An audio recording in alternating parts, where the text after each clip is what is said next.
Thank you for tuning in to Cop with Comic. I'm Brian Koppen with comic Anthony Martin.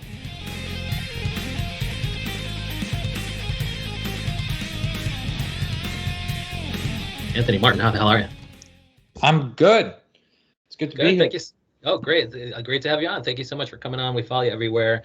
You are What Am I on Twitter, which is WATAMEYE. There's probably a couple other less funny Anthony Martins out there, so that's your Twitter handle. On Instagram, though, you are the Anthony Martin, the only Anthony Martin who matters there. And on TikTok, you are Anthony with Cheese, right? That's correct. And tell me about your podcast that you have. I do a podcast called Pandering Hour. I was recording before I had a name for it, and then I realized I just was kind of pandering to different groups, and so I go through different groups of people that listen to podcasts from countries to states, and now I'm currently in professions. The number one profession of people that listen to podcasts was weed trimmer. Said wheat or weed trimmer? Weed trimmer. Which is not a real job, unless if you're in like a medical setting. So did you do a podcast episode for them? The fake profession, just the weed people were just hilarious? Yeah, I clarified that at the beginning. I'm like, listen, if you're a 23-year-old white guy, which the demographics say that you are, if you're a 23-year-old white guy who's a weed trimmer, and you're just like in the back crunching up bud and you're high, it's not a real job. But if you have to wear like goggles and a hazmat suit and you're sitting in a chair and it's not fun, that's a real job. So did you settle on whether or not it's a real job? You're just assuming that they don't have goggles and a suit on? I mean, it's kind of a hard job either way. Like I had there's a story related to this. So I grew up in Burbank, California. I had a friend who his older brother would have a harvest of marijuana every season, whatever season that is. And so he learned how to grow weed from his older brother. And they started getting competitive. Who could grow the most weed? Who could grow the tallest plant? Who could ensure that the plant came out female? Because the plant will only produce flower or bud if it's a female plant. If it's a male plant, it basically just turns into hemp, which is only good for wallets and canvas. So he grew this giant plant that was taller than me, and I'm 6'4". So here we have a 7-foot weed plant, and he was basically recruiting his friends to help him break down the weed, which is essentially the weed trimmer's job. And so as we're doing this, like he gives me one out of like 100 branches. We work on it for 2 hours and we could barely get through a third of the branch. Really? Like it's very difficult work. And I distinctly remember you go deep. So you actually like, this ain't just a fucking lark. Like you really are like, let me really dive into this weed trimming so-called profession and see if it's something, and you figured out that it was harder than it sounded. Well, it's not like I was diving in. I just happened to smoke weed a few years ago a lot. But does every episode go that deep though? Like when you're kind of like, okay, we're going to focus on this country, we're going to focus on this profession for this particular podcast episode. Do you have a particular guest on who's going to shed some light on it, or is it just you kind of vamping? It's mostly just me vamping. A lot of just research, a lot of Googling. Cool. I talk shit about BuzzFeed. I did another episode where I pandered to women. So how do you pander to women? And how is it different from flirting, right? The world's most expensive kitchen appliances. And then I went in. I obviously, that's a little bit over the top, but I then went into like myths about women, like what do women really think? Okay. I tried to be fair. Okay. And how can you do that without a female guest on? Well, I've never had a guest on, so okay. Well, how can you be fair? How can you be fair without any guest? It's just kind of like, here's one man's opinion, and I'll try to educate myself, but to the extent it's ignorant, I'm kind of being an edgelord, and it will lead to engagement, even if it's negative engagement. Well, a white man's opinion is pretty much the only one that matters, right? When we really think about it. How's that doing down? You're in Austin now? How's that doing with the Austin comedy scene as far as being like, I'm the white man and my opinion matters? Well, it's the Austin comedy scene. It's very similar to the LA comedy scene. I was hoping it'd be different. My experience in LA is that it's very much a who do you know? It's like based in networking, but it's so dense and there's such a high level, like, there's the Comedy Store right there where you can see some of the greatest comics who've ever lived. Yeah. There's a significance in LA. And I think the community knows that, and there's a brotherhood about it. And I don't think Austin has that brotherhood. I think the brotherhood is still forming, that sort of community where we go, we're all in this together, even though this is a network-based thing. You got to get in contact with the right people and so forth. There's like an ego of certain Austin comics where they're like, excuse me, I run the backyard open mic, the largest open mic in Austin, in northern Austin, Texas. You don't know me. And I've met people like that in LA as well, but they're like, oh, I was in 6 seasons of The Walking Dead as a zombie. You don't know me. Like, it's a little bit more qualified in LA, I guess. So are you allowed? Do you go around with that persona that the white man's opinion is superior, or is that is that just a persona? Is that the persona, or is that actually you? No, that's not really me. I just say the craziest shit possible at any given moment. I like to treat comedy. There's a science story that I really enjoy that I relate to comedy. Okay. About this radiologist in the Manhattan program. In the Manhattan Project, I'm sorry. So when they were studying nuclear energy, there was one particular scientist that they described as like a daredevil, like a wild man. And there's a particular experiment where there was a dome isolating a radioactive isotope. And if these two domes touched, it would start a chain reaction, which would lead to nuclear fission, aka a bomb. And the thing separating these two domes was a metal plate. So what this guy did is he removed the metal plate and he stuck a fork in between those two domes to keep it open. And he was trying to narrow out the opening so that he could like light a cigarette or some crazy shit. Like what he was trying to do was basically irrelevant because this dangerous experiment he was doing led to him slipping and closing the dome. Okay. Thus creating a nuclear fission for a brief few moments. Okay. While he wore no protective gear. Eventually, they get the metal plate back in there. Everything's fine. No one was hurt except for the one scientist who had third-degree burns on his muscle tissue. Oh no! The two domes touching produced enough light to be blinding. You wanted to smoke a cigarette or jerk off or something. Third-degree burns on your muscle tissue. That's like Duff McKagan. I think when his pancreas exploded, he had like third-degree burns on the inside of his body, and it's just like I can't believe that shit because burns are awful, but I can't believe that on that most vulnerable tissue. That's fucking amazing.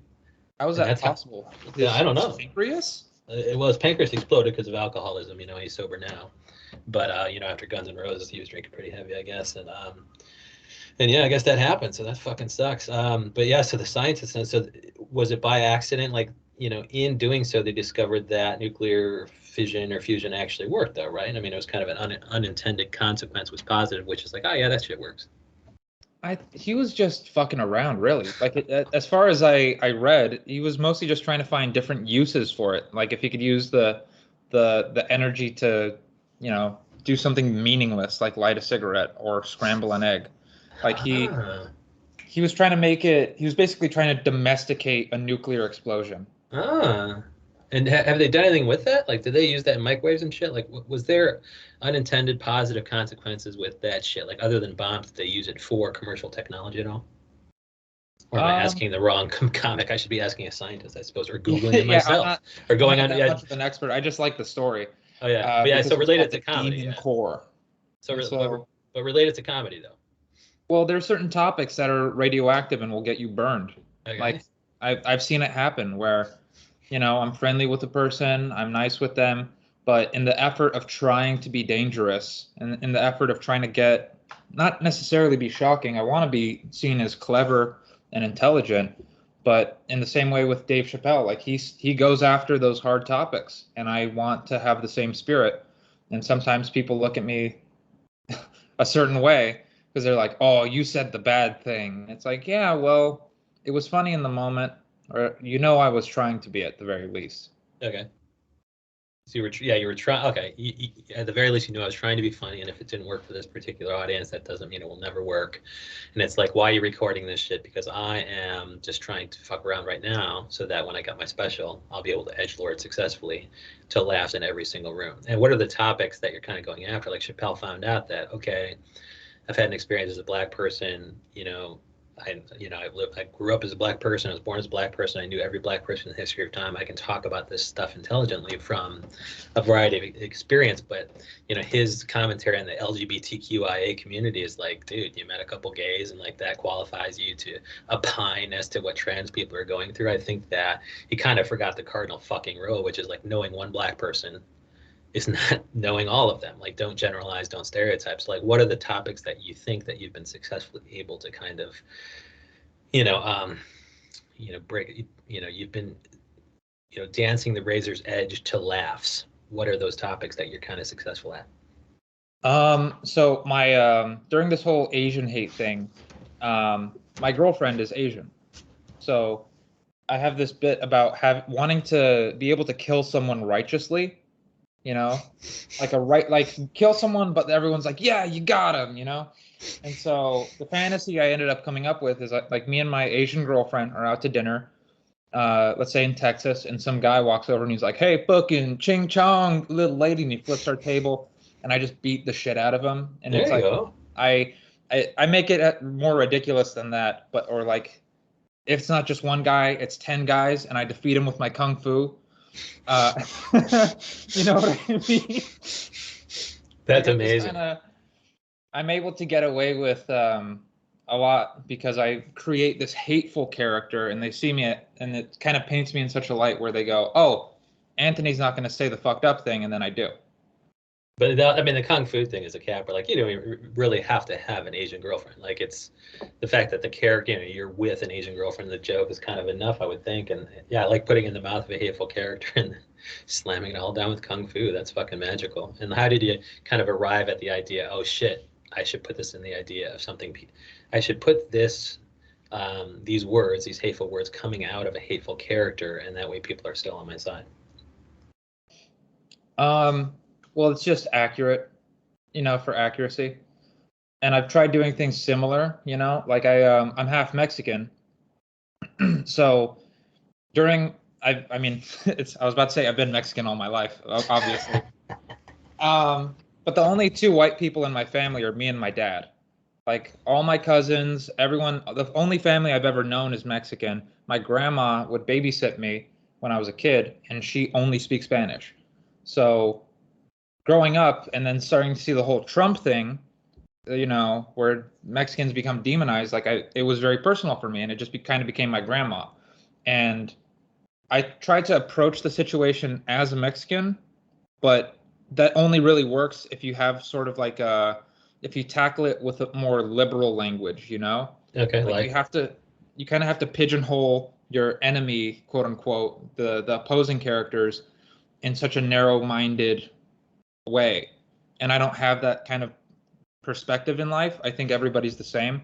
So even like the most, like I think me and Hitler have a lot in common, for instance. But I also think me and Kevin Hart have a lot in common. I think me and Gandhi have a lot in common.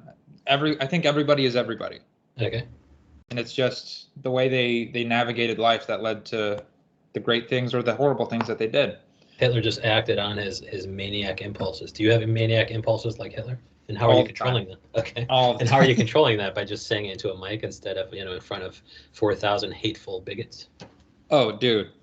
It's if I just need one bad set before I just go Flash Dragon the Bleach, say flag. One bad set, and I'm going full Joaquin Phoenix in the Joker. Like I guess that's true. I mean, if he was better as a, if he had more success as a painter, maybe he would have stayed on the painting path. It's just like you with comedy, man. You better not have that bad set. I know. I don't think I have the political power to really do anything else, but if you're hateful enough, you can get there, I suppose. Yeah. So what did how did you treat Trump during the Trump administration, and how are you treating him now? Did you just kind of leave him out of your act because it got hacked, or did you have a real, because you have the Mexican angle, you really kind of devoted a lot of your material to it, and have you had to kind of chop that material out? Well, fortunately, I'm not really going at Trump in the bit. I'm going at my dad because my dad voted for Trump. And the punchline is he wants to build a wall in the house. That's a perfect visual. Yeah. I love it. Yeah. Okay. So I don't want you to tell a joke. I don't need you to, burn, great material, but just how the fuck did you get there? I mean, just that's amazing, Bill. Like, so anytime you say, an opinion that's liberal or something, he wants to build a wall in the house to kind of keep that opinion out of his ears, or what? No, it's just because it's easy to play off. My dad loves my grandma. Like, it's not like my dad's a racist person or anything, right. But the mother-in-law stereotype works really well. Like, and my dad's mother-in-law is Mexican. Yeah. So he wants to build the wall in the house. It's very easy to see that those characters playing that certain way. Good. And how'd you get there? I mean, how'd you kind of figure out that your act should be kind of setting up these characters rather than some people just go out there and then, they're first person about everything. I think this, I think that, but you're kind of doing something more dynamic that seems like it will be a little bit more fruitful, which is kind of setting up characters so you can give them weird opinions or whatever. Were you always doing it that way, or when did you have that kind of lightning bolt moment when you're like, oh shit, there should be way more characters in here instead of just Anthony Martin? I learned a lot about characters, and I learned that I had a good understanding of them doing improv. I did improv for about 2 years at the LA Connection. I rose from level 1 to level 6 pretty quickly. Wow. Which I guess they called level 6 junior varsity. Nice. And I assume I don't know too much about improv hierarchies. But it was very different from Upright Citizens Brigade, which was more focused on solo scenes and writing characters, making it work on paper, so I'm told. And LA Connection was more like the performance and the fun side of improv. Like, we played a lot of Whose Line Is It Anyway type games, and that's what the show would be like. So when we would have our Saturday and Friday show, it's basically like going to your local theater to watch Whose Line Is It Anyway, if you've ever seen that show. Oh, cool. Yeah, I did back in the day. I'm pretty old. Yeah, I was surprised you did. That show was my jam. I've watched every episode, and I've been watching it since I was like 7. Is it just because it's fun? And are you trying to make sure that it stays fun on stage? And how can you do that if you're going around with kind of controversial shit? Like, I don't think Whose Line Is It Anyway got into difficult, Anthony Martin is a kung fu, master or something. Like how did you figure out, I want to keep the fun on stage, like Whose Line Is It Anyway, but I kind of want to do it with hot button topics?